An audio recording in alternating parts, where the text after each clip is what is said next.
أعوذ بالله من الشيطان الرجيم. بسم الله الرحمن الرحيم. ألف لام ميم. ذلك الكتاب لا ريب فيه هدى للمتقين. وقال النبي صلى الله عليه وسلم: إني قد تركت فيكم ما إن استعصمتم به فلن تضلوا أبدا. فقد قال الله تعالى في شان حبيبه آمرا ومخبرا: إن الله وملائكته يصلون على النبي يا أيها الذين آمنوا صلوا عليه وسلموا تسليما. اللهم صل على سيدنا مولانا محمد وعلى آل سيدنا مولانا محمد. قبر بيت كل الناس داخلون، موت كأس كل الناس شاربون. اللهم صل على سيدنا مولانا محمد وعلى آل سيدنا مولانا محمد. هو محمدنا هو سيدنا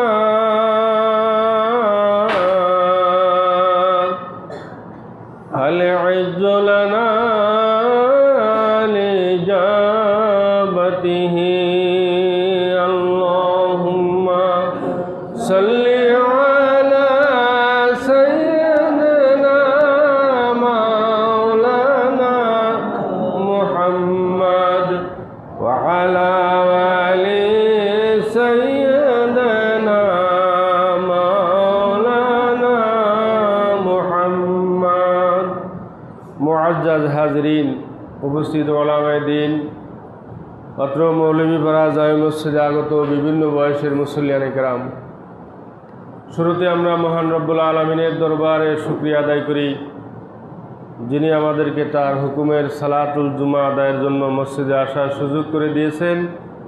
সেই মহান রব্বুল ইজ্জাতের দরবারে কালেমাতুশ শুকর উচ্চারণ করি, আলহামদুলিল্লাহ। দরুদ ও সালাম আকা নামেদার তাজদার মদিনা জনাবে মুহাম্মদ রাসূলুল্লাহ সাল্লাল্লাহু আলাইহি সাল্লামের উপর। সম্মানিত হাজরিন, আজকে 17 জুলাই 2026 ইংরেজি, 2রা সফর 1448 হিজরি এবং 2রা শ্রাবণ 1433 বাংলা। আমি ধারাবাহিকভাবে গত 2 জুমায় আপনাদের সামনে প্রথমে ইমান বিল্লাহ, আল্লাহর প্রতি ইমান, পরের জুমায় ইমান বির রাসূল, রাসূলের প্রতি ইমান, এই দুটা বিষয়ের উপরে আপনাদের সাথে আলোচনা করেছি। আজকে নিয়ত করছি একটু যে ইমান বিল কিতাব, আসমানি গ্রন্থের উপরে বিশ্বাস, এই বিষয়ের উপরে একটু কথা বলব। 5 বছর আগে এই বিষয়ের উপর আপনাদের সামনে মসজিদে কথা বলেছিলাম। আমি একটু পুরানো ইয়াটা দেখলাম, ভিডিওটা খুঁজে দেখলাম। আর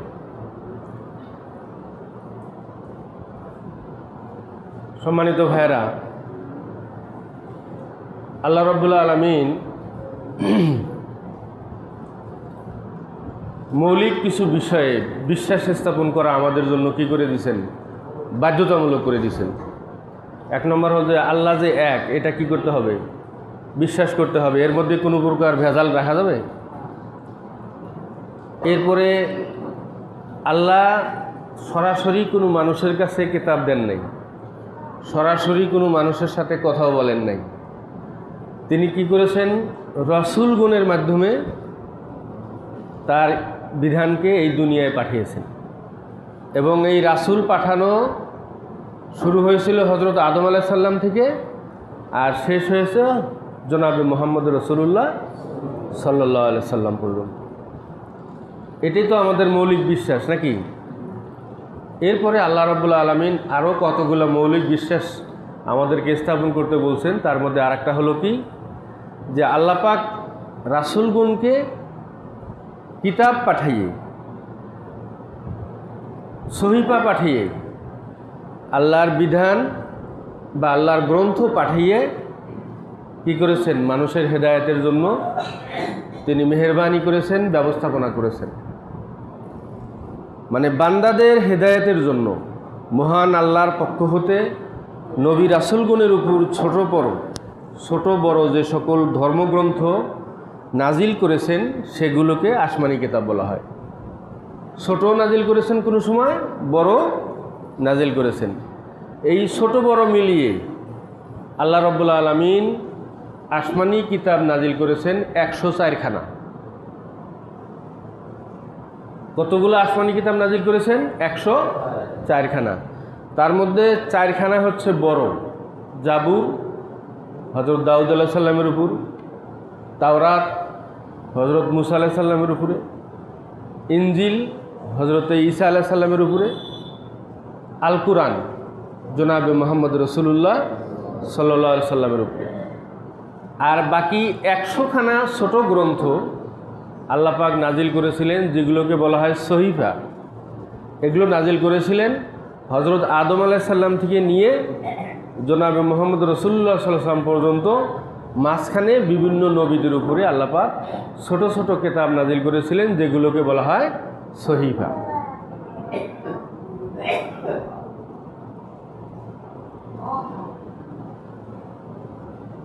এখন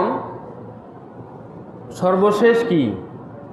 আল কোরআন হলো এখন কি এস্টাবলিশড, মানে এটাই এখন চলবে। বাকিগুলো কি আল্লাহ পাক স্থগিত করে দিয়েছেন। এখন কি তৌরাতের বিধান মানা যাবে? এখন কি ইনজিলের বিধান মানা যাবে? না।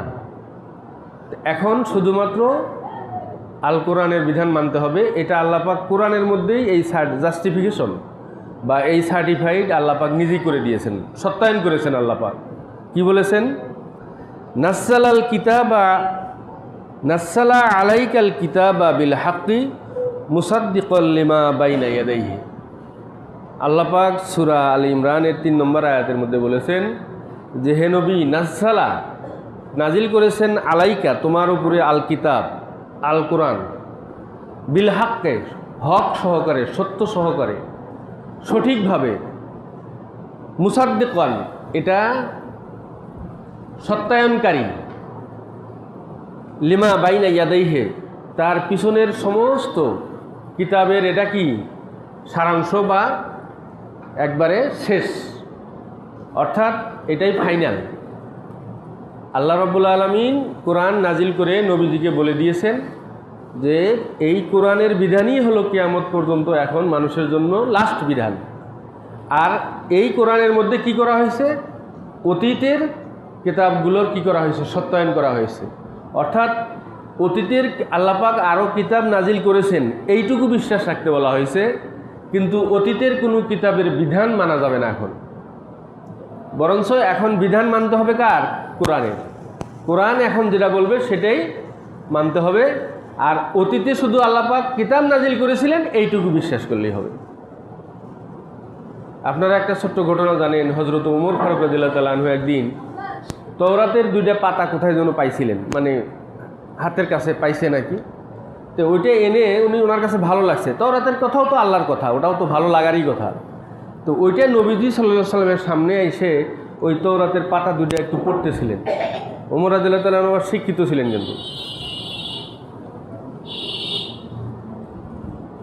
কিন্তু ওমর রাদিয়াল্লাহু তাআলা খেয়াল করেন নাই যে নবীজি এটা কীভাবে রিসিভ করতেছেন। দেখছেন যে একটু পড়ার পরে দেখতেছেন যে নবীজি সাল্লাল্লাহু আলাইহি ওয়াসাল্লামের গণ্ড মোবারক কী হয়ে গেছে, লাল হয়ে গেছে। মানে তিনি এমন ক্রোধ প্রকাশ করতেছেন বা এমন তিনি উষ্মা প্রকাশ করতেছেন বা তিনি এমন এটাকে অপছন্দ করতেছেন যে যেটা পরে ওমর রাদিয়াল্লাহু তাআলা বুঝতে পারছেন, উনি বন্ধ করে দিচ্ছেন ওটা পড়া। এরপরে নবীজি সাল্লাল্লাহু আলাইহি ওয়াসাল্লাম বলছেন যে, হে ওমর,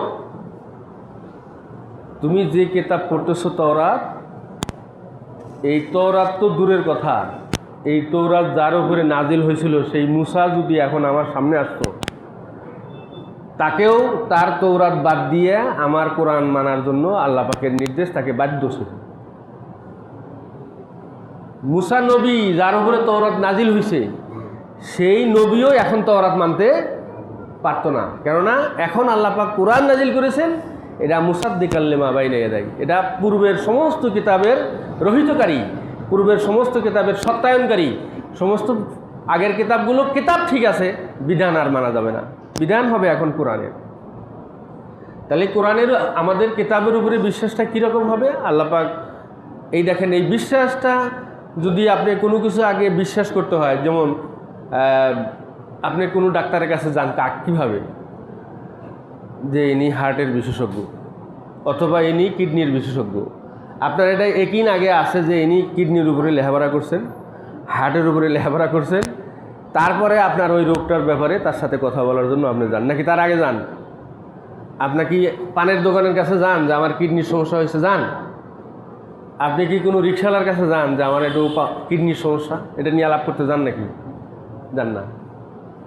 আল্লাহ রাব্বুল আলামিন এই জন্য শুরুতে বলছেন আলিফ লাম মিম যালিকাল কিতাবু লা রাইবা ফি, এটা এমন একটা কিতাব আল কোরআন যার মধ্যে কোনো প্রকার সন্দেহ নাই। আর এর মধ্যে কি আছে? হুদাল লিল মুত্তাকিন, এটা মুত্তাকিনদের জন্য আছে কি? হেদায়েত। আল্লাহ রাব্বুল আলামিন মানে আপনি কোরআনের বিধান মানবেন না না মানবেন, এইটা নির্ভর করবে হলো যে এইটা যে আসমানি কিতাব, এটা যে আল্লাহ পাক আপনারা আসমান থেকে নাজিল করেছেন নবীর উপরে, এইটা মানার উপরে হলো কি আপনার পরবর্তী পথ চলাটা, পরবর্তী কার্যক্রমটা আপনার সহজ হবে, মসৃণ হবে, স্মুথ হবে। যালিকাল কিতাব, এটা এমন একটা কিতাব আল কোরআন লা রাইবা ফি, তার মধ্যে কোনো সন্দেহ নাই।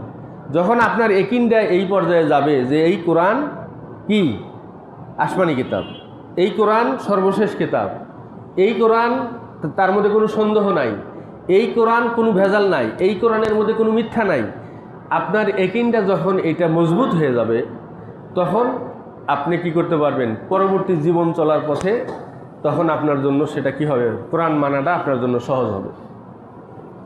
শয়তান ওয়াসওয়াসা দিবে, এই 1400 বছর আগের কোরআন এটা কি এখনও চলে নাকি? এই জামানায় চলে? নবীজির জামানার সেই ইসলাম এখন কি মানা যায় নাকি? এগুলো শয়তান মিষ্টি মিষ্টি করে আপনাকে কি দেবে? কিছু ওয়াসওয়াসা আপনাকে দিবে। অথচ শয়তান কিন্তু আর একটা কথা বলে না যে কোটি কোটি বছর আগে আসমান তৈরি হয়েছে। এই আসমান তৈরি হয়েছে কি কোটি কোটি বছর আগে, আর কোরআন নাজিল হয়েছে 1500 বছর আগে। তো 1500 বছরেরটাই চলে না, তো কোটি কোটি বছর আগে যে আসমান তৈরি হয়েছে, সে আসমানটা কবে ভেঙে পড়বে কিনা, কই খুঁটি লাগানোর জন্য তো কেউ কোনো প্রকার খুঁটি বানাইতেছে না, সেটা নিয়ে তো কারো কোনো মাথায় কোনো টেনশন নাই। তো কোটি কোটি বছর ভরা যে আসমানটা আল্লাহ পাক দাঁড় করে রাখতে পারছেন, যিনি সেই আল্লাহ তো এখনও আছেন নাকি? সেই আল্লাহরই তো এই কোরআন হলো সেই আল্লাহরই তো কিতাব নাকি? সেই আল্লাহরই তো বাণী। তাহলে কোটি কোটি বছরের আসমান যদি টিকে থাকতে পারে, সেটা যদি সচল থাকতে পারে, সেটা যদি সূর্যের তাপ পরিমাণ মতো দিতে পারে, চন্দ্রের আলো পরিমাণ মতো দিতে পারে, সেখান থেকে যদি অক্সিজেন ঠিক মতো আসতে পারে, সেখান থেকে যদি বাতাস ঠিক মতো আসতে পারে, সেটা যদি ভেঙে না পড়তে পারে, মাত্র 1500 বছর আগের কোরআন শরীফের বিধান এই সমাজের মধ্যে এখন চলতে পারে না? যদি এ ধরনের কোনো ওয়াসওয়াসা শয়তান আপনার মনের মধ্যে দিতে আসে, সাথে সাথে আপনি আউযু বিল্লাহি মিনাশ শাইতানির রাজিম পড়বেন। মানে আপনাকে শয়তান ওয়াসওয়াসা দিতেছে, এটা আউযু বিল্লাহি মিনাশ শাইতানির রাজিম পড়লে আপনার শয়তানির ওয়াসওয়াসাটা আপনার দিল থেকে কী হয়ে যাবে? দূরীভূত হয়ে যাবে। তাহলে কোরআন আল্লাহর বাণী এবং সর্বশেষ বাণী, এটা বিশ্বাস স্থাপন করতে পারলে তাহলেই আপনি পরবর্তীতে কি করতে পারবেন? কোরআনের বিধানকে আপনি মানা আপনার জন্য সহজ হবে। তখন আপনি সব কোরআন পড়তে থাকলেন, পড়তে পড়তে সামনে যায় যখন দেখলেন কোরআন আপনাকে নামাজ পড়তে বলছে, তখন আপনি নামাজ পড়তে পারবেন। কেননা এটার উপর ইয়াকিন আছে আপনার যে এখানে কোনো মিথ্যা কথা লেখা নাই, এখানে কোনো অবাস্তব কথা লেখা নাই। এরপরে যখন কোরআন বলছে সুদ খায়ও না, তখন আপনার সুদ খাবেন না, কেননা এটার মধ্যে নিষেধ আছে এবং এটার আপনার ইয়াকিন আছে যে এর মধ্যে কোনো মিথ্যা কথা নাই। কোরআন যখন বলছে জিনা করা যাবে না, আপনি তখন আর জিনার কাছে যাবেন না। কোরআন বলছে ওজনে আর কম দেওয়া যাবে না, আপনি আর ওজনে আর কম দেবেন না। কোরআন বলছে মিথ্যা কথা বলবেন না, আপনি আর মিথ্যা কথা বলবেন না। কোরআন বলছে অন্যকে আর ঠকায়ও না, কারোকে আর প্রতারণা করো না কারোর সাথে, তাহলে আপনি সেটা আর করবেন না। মানে আপনার ইয়াকিনটা যখন কোরআনের উপরে, কিতাবের উপরে আপনার যখন আসবে, তখন আপনার পথ চলাটা কী হবে? সহজ হবে। সম্মানিত ভাইয়ের, আবার এই কোরআন নাজিলের ব্যাপারে নুরুল আনোয়ার নামক কিতাবের মধ্যে একটা ধারাবাহিক একটা সংজ্ঞা দেওয়া হয়েছে যে ফাল কোরআন আল মুনাজ্জিলু আলা রসুলে, কোরআন নাজিল হয়েছে রসুলের উপরে। আল মাকতুবু ফিল মাসাহেবে, এটা লিপিবদ্ধ আছে আল্লাহর দরবারে বা আরশে আজিমে। আল মানকুলু আনহু নকলান মুতাওয়াতিরান, এবং সেখান থেকে একবারে কোনো প্রকার সন্দেহ ছাড়া এটা নকল হয়ে বা এটা মানে কপি হয়ে এসেছে আল্লাহর নবীর কাছে বিলা শুবহাতেন, কোনো প্রকার সন্দেহ ছাড়া।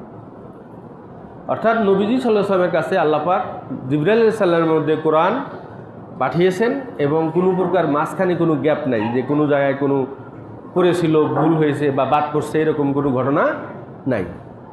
অন্যান্য আসমানি কিতাবগুলো একবারে নাজিল হতো নবীজি তার নবীর উপরে, যেমন আদম আলাইহিস সালামের উপরে কোন কারণে একটা সহিফা নাজিল হয়েছে, ওইটা আদম আলাইহিস সালাম ইন্তেকালের পরে পরে ওই সহিফার বিধান শেষ। কিন্তু যখন আল্লাহ পাক কোনো কিতাব নাজিল করেছেন, বড় কিতাব, যেমন জাবুর নাজিল করেছেন, এই জাবুর নাজিল করার পরে দাউদ আলাইহিস সালামের যেমন জাবুরের বিধান দুনিয়াবাসীর কাছে পৌঁছিয়েছেন, জাবুর আলাইহিস সালামের পরে পরবর্তী কিতাব তৌরাত না আসা পর্যন্ত মাঝখানে আবার অনেক নবী আসছেন। এই নবীগুলো আবার কি করছেন? ওই জাবুরের বিধানটাকে কি করেছেন? সমাজের মধ্যে চালু করেছেন তারা। আবার যখন তওরাত নাজিল হয়েছে তখন জাবুরের বিধান স্থগিত হয়ে গেছে। আবার তওরাত নাজিল হওয়ার পরে মুসা আলাইহিস সালাম এটা প্রচার করেছেন। মুসা আলাইহিস সালামের ইন্তেকালের পরে ইনজিল ঈসা আলাইহিস সালামের আসার আগে মাঝখানে যে আরও শত শত লাখ লাখ মানে হাজার হাজার নবী আসছেন, তারা আবার ওই কী করেছেন? তাওরাতের বিধানই কী করেছেন? সমাজে প্রচার করেছেন। মাঝখানে কোনো কোনো জায়গায় হয়তো কোনো প্রকার মানে লাগলে, কোনো সংশোধনী লাগলে আল্লাহ পাক আবার সেই নবীর উপরে করেছেন, সহিফা নাজিল করেছেন। সহিফার ব্যাপারে যেমন কোরআনে বলা হয়েছে ইন্না হাযা লাফি সুহুফিল উলা, এই আদেশটা সহিফার মধ্যেও আগের কিতাবগুলোর মধ্যেও ছিল। আল্লাহ পাক বলছেন সুহুফি ইব্রাহিম ও মুসা, ইব্রাহিম এবং মুসার সহিফার মধ্যেও এই বিধান ছিল। মানে এই কথাটা আল্লাহ পাক এইভাবে বলছেন, যেমন মনে করেন আপনার উপরে যখন বলল যে তোমার যদি 40 মণ ধান হয় তাহলে তোমার 80 কেজি, বা তোমার যদি 30 মণ ধান উৎপাদন করো তুমি, তাহলে তোমাকে 60 কেজি ওষুধ দিতে হবে। এখন ওষুধের কথা শোনার পরে আপনার কাছে মনে হলো যে আল্লাহ পাক এত মানুষ দুনিয়া পাঠাইছিলেন, এত নবী দুনিয়া পাঠাইছিলেন, তাদেরকে এই জুলুম করলেন না, আর আমার ধানের দিকে আল্লাহর নজর পড়ে গেল, আর আমার উপরে এসে মানে এই 60 কেজি ধান দেওয়ার জন্য বিধান দিয়ে দিলেন। মানে আপনার কাছে আমার কাছে এরকম মনে হতে পারে না যে আমার উপরে এরা জুলুম করছেন? আল্লাহ পাক সেই কথাটার উত্তর দিয়ে রাখছেন এখানে যে না রে বান্দা, তোর উপরে জুলুম করা হয় নাই। এই বিধানটা ইন্না হাযা ফি সুহুফিল উলা, এই বিধানটা আগের সহিফাগুলোর মধ্যেও ছিল। সুহুফে ইব্রাহিম ও মুসা এবং ইব্রাহিমের সহিফার মধ্যেও ছিল। তখন বান্দার মনে একটু শান্তি আসে না যে না, মানে ওষুধ দিলেও আমার উপর খালি ওষুধ ফরজ হয়নি, আমার আগেও ওষুধ ফরজ ছিল, আগের নবীদের উম্মতের উপরও ফরজ ছিল। রোজার ব্যাপারে আল্লাহ বলছেন যে তোমাদের উপর যেমন রোজা ফরজ করা হয়েছে, তোমাদের পূর্ববর্তী নবীর উম্মতদের উপরও রোজা খরচ করা হয়েছিল। এর মানে শুধু আমারই কষ্ট দিচ্ছেন না আল্লাহ রোজা রেখাইয়া, কষ্ট মানে একটা পরীক্ষা করতেছেন না, আগের নবীর উম্মতদেরকেও পরীক্ষা করা হয়েছে। তাহলে তখন কিছু কি হয়, লিবারেল হয়, একটা মন মানসিকতারা এরকম হয় যে না ঠিক আছে, তাহলে আমার উপরও যেটা বিধান আসছে আগের নবীর উম্মতদের উপরও একই বিধান আসছে, তখন একটু মেনে নেওয়ার মানসিকতাটা কি হয়, সহজ হয় তার জন্য, বান্দার জন্য। সম্মানিত ভাইয়ের আমার, এই কোরআনকে আপনি পুরোপুরি মানতে হবে। এইখানে আমরা এসে খুব সমস্যায় আছি। আল্লাহ পাক বলছেন, আমার সময় বেশি অ্যালাউ করবে না, আফাতুমিনুনা বিবাদিল কিতাব ওয়া তাকফুরুনা বিবাদ। কোরআন আল্লাহ বলছেন তোমরা কি ঈমান আনবে কিতাবের কিছু অংশের উপরে আর কিছু অংশ মানবে না, মানে যেটুকু আপনার সুবিধা সেটুকু মানবেন আর যেটুকু সুবিধা নাই ওটুকু মানবেন না। এই যেমন বর্তমান জুলাই সনদ নিয়ে একটা সমস্যা চলছে না সংসদে, মানে সরকার মানতেছে কোনটা যেটা তার জন্য সুবিধা, যেখানে সুবিধা নাই ওটা বাদ দিতেছে, কয় ওটা এখন সংবিধানে নাই। মানে আমি ভোট দিয়ে আমি এমপি বানাইছেন আমারে, আমি মন্ত্রী হয়েছি, এইটা জায়েজ আছে, কেননা এটা গুলগুলা মিষ্টি মিষ্টি লাগে এটা। কিন্তু একটা প্রধানমন্ত্রী 10 বছরের বেশি হবে না বা 2 টার্মের বেশি হবে না, রাষ্ট্রপতির এই ক্ষমতা থাকবে, প্রধানমন্ত্রীর এই ক্ষমতা থাকবে, সুপ্রিম কোর্ট আলাদা সচিবালয় হবে, কয় এগুলা তো ঝামেলা, এগুলা যদি করি তাহলে তো আমার এই আবার বিচারের মানে মুখোমুখি করবে, আমারই 10 বছর পরে আমি যদি মন্ত্রী না থাকি তাহলে তো আমার আবার জেলে নিবে, আমার একবারে কবরে যাওয়া পর্যন্ত মন্ত্রী থাকতে হবে, আমার একবারে কবরে যাওয়া পর্যন্ত খাটলিতে উঠাবে, তাও প্রধানমন্ত্রী হিসাবে অথবা বিশেষ মন্ত্রী হিসাবে যেন আমাকে মানে খাটলিতে উঠায়, তার আগ পর্যন্ত যেন কোনো জেলখানার পুলিশ যেন আমার কাছে না আসতে পারে। এই জন্য আমিও জুলাই সনদের কিছু মানবো আর কিছু আমি আর এটা মানতে পারতেছি না। আমাদের অবস্থাটা এরকম হয়েছে। তো এইরকম যারা কোরআনের ব্যাপারেও কিন্তু কিছু মানুষের এরকম কথা যে যেটা যেটা সুবিধা একটু মিষ্টি মিষ্টি ওইটা মানলাম, আর যেটা যেটা একটু ঘাম জোরান লাগে, রক্ত বাড়ায়, দন্দন মোবারক শহীদ হয়, মাথার মধ্যে বুলেট বিদ্ধ হয়, হ্যাঁ, রোদের মধ্যে মিছিল করা লাগে, রাতের অন্ধকারে ঘুম ভাঙ্গা দিয়া পোস্টার লাগান লাগে, কয় কষ্টের যেগুলা কাম, কয় এগুলা আমি এখন পারবো না। আল্লাহ পাক বলছেন যে তোমার চরিত্র যদি এরকম হয় তাহলে উলাইকা লাহুম খিজুন ফিল হায়াতের দুনিয়া, তাহলে দুনিয়ার জীবনে তোমার জন্য কি আছে, অপমান, তোমাকে লাঞ্ছিত হতে হবে, পদে পদে তুমি লাঞ্ছিত হবা, অপমানিত হবা। ওয়ালাহুম ফিল আখিরাতে আযাবুন আলিম, আর আখিরাতে তোমার জন্য কঠিন শাস্তি নির্ধারণ করে রাখা হয়েছে। এখন কোরআনের বিধান কি কি মানি আমরা, কি কি মানি না বলেন? আমি পর্দা করব না, খোলামেলা ঘুরবো, মানে রাস্তার মধ্যে, বাজারের মধ্যে, অফিসে, আদালতে, পার্কে, বিভিন্ন জায়গায়, কোরআনের বিধান আমি মানতেছি না, মানে এটা একটু কষ্ট, বোরকা বললে গরম লাগে, এটা ওটা ঝামেলা, ব্যাকডেটেড মনে করবে কেউ, পাশে এটা মনে করবে যে এটা ইত্যাদি ইত্যাদি। কিন্তু যখন পার্কের মধ্যে ধর্ষণ করে ওরে, তখন কয় ধর্ষণকারীরে ইয়া দাও, একবারে ফাঁসি দিয়ে দাও, অথবা 80টা মানে কি পাথর মেরে হত্যা করে ফেলো। তখন সৌদি আরবের শাস্তি চায়, মানে কোরআনের শাস্তি চায় তখন। তে ওইটা কী জন্য চায়, যে আমারে ধর্ষণ করছে কেন, এই জন্য কী করো, ওরে শাস্তিটা দাও একবারে কোরআনের বিধান অনুযায়ী। আরে পাগলি, তুমি যে কোরআনের বিধান অনুযায়ী ওর শাস্তিটা চাইতেছো, তুমি চলছো পার্কের মধ্যে যে গেছিলা খোলামেলা কাপড় চোর পরে, শর্টকাট কাপড় চোর পরে, রাতে বিরাতে, দিনে রাতে, মানে পুরুষ মানুষ ছাড়া, সাথী ছাড়া, তুমি যে ওখানে গেছো বা অমুকের ঘরে গেছো, অমুকের সাথে হোটেলে গেছো, তখন কি তুমি কোরআনের বিধান মানছো? তখন তো তুমি কোরআনের বিধান মানো নাই, মানে তুমি অর্ধেকখান কোরআনের বিধান মানো নাই জন্য তুই বাকি অর্ধেকখান তোমার, মানে ওইটুকু মানো নাই কেন, ওইটুকু তোমার জন্য একটু কষ্ট, বা এখানে ইত্যাদি ইত্যাদি। আর যেটুকু তোমার এখন দরকার সেটা হলো যে আমারে ধর্ষণ করছে আর ওরে এখন কি করে দাও, একবারে সঙ্গে সার করে পাথর মেরে হত্যা করে দাও কোরআনের বিধান অনুযায়ী। এটা কি কোনো মুসলমানের চরিত্র? এটা কত মুসলমানের চরিত্র না। উদাহরণ দিলে এরকম অনেক কিছুতে দেওয়া যাবে, উদাহরণ দিলে আপনি অনেক কিছুতে দেওয়া যাবে। আপনার বিবাহ শাদীর মধ্যে দেখেন, আপনি যখন ছেলে বিয়ে করাবেন তখন একটু মিষ্টি মিষ্টি কম কথা বললেন, যে আমি এগুলো কিছু জানি না, একটু জামাইদের সাথে কথা বলেন, বড় মেয়ের সাথে কথা বলেন, ডিমান্ড ডুমান্ড যা লাগে ওগুলো মানে নেন, নাকি অসুবিধা নেই। আবার যখন মেয়ে বিয়ে দিবেন তখন বলে যে না, ইসলামে ডিমান্ড দেওয়া তো নিষেধ, ইসলামে যৌতুক দেওয়া হারাম, মানে আপনার মেয়ের বেলায়। আর আপনার ছেলে যখন বিয়ে করেছেন তখন কয় যে আমি এগুলো কিছু জানি না, একটু জামাইয়ের সাথে কথা বলেন। তাহলে আপনি কি সুবিধাবাদী মুসলমান না? আপনি কি আসল মুসলমান? সেটাই আল্লাহ পাক বলছেন যে তুমি কি কোরআনের কিছু অংশ মানতে চাও আর কিছু অংশ মানতে চাও না? তাহলে দুনিয়ার জন্য শাস্তি হলো তোমার অপমান, আর আখেরাতে হলো তোমার হলো কঠিন শাস্তি, দোজখের আগুন। সম্মানিত ভাইরা, আমি কথা শেষ করে দেই। যদি আপনি কোরআন মেনে চলেন, কোরআনকে যদি আপনি পুরোপুরি মেনে চলেন, আল্লাহ পাক পুরস্কার ঘোষণা করছেন। আমরা অনেক সময় পুরস্কার ঘোষণা করি না। পুরস্কার ঘোষণার সাথে আপনারা পরিচিত আছেন?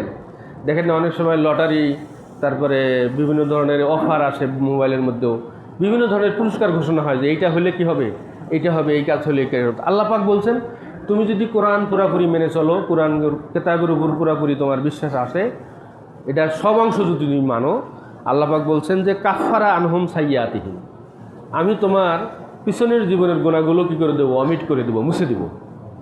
মানে তোমার জীবনে যেগুলা গুনাহটা হবে এই গুনাহগুলো আমি কী করে দেবো, মুছে দেব। ও আসলাহা বালাহুম, আর আমি তোমার জীবন যাপন পদ্ধতিকে কী করে দেবো, ইসলাহ করে দেবো, সংশোধন করে দেবো। অর্থাৎ তুমি কোরআন মেনে যদি চলতে চাও, এটার উপরে যদি একনিষ্ঠ থাকো, তুমি যদি দৃঢ় থাকো, তাহলে তোমার পিছনের গুনাহ আমি মাফ করে দিব, আর সামনের জীবন চলা তোমার জন্য আমি সহজ করে দেব, সুন্দর করে দেব। এটা হলো কোরআন মানার উপকারিতা। আর যদি কোরআন না মানি আমরা, সেটার শাস্তি হলো দুনিয়ার জীবনে অপমান, আখিরাতের জীবনে কঠিন শাস্তি।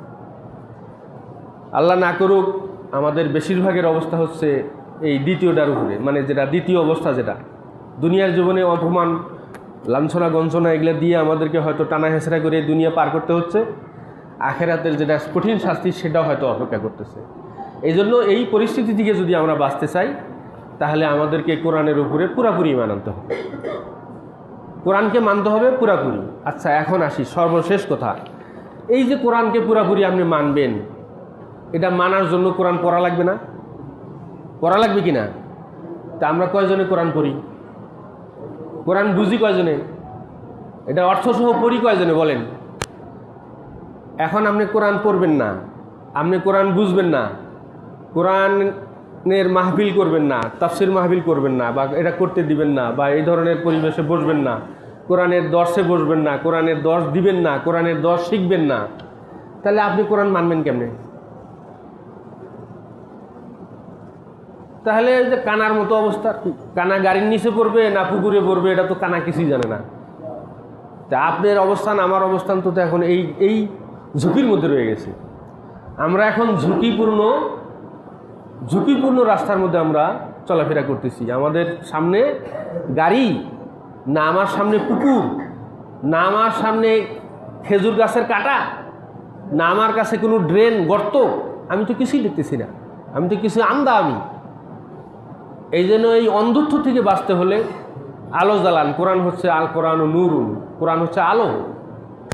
সে আপনাকে ইমানের পথ দেখাবে, সে আমাকে জান্নাতের পথ দেখাবে, সে আপনাকে হেদায়েতের পথ দেখাবে। সেই লাইটের ব্যাটারি ভরেন, সেই লাইট টর্চ ব্যবহার করেন, তাহলে আপনি রাস্তা দেখতে পাবেন, তাহলে জান্নাত পর্যন্ত ঠিকানা আপনি খুঁজে পাবেন। আল্লাহ পাক আমাদের সবাইকে বুঝার এবং মানার তৌফিক দান করুন, আমিন।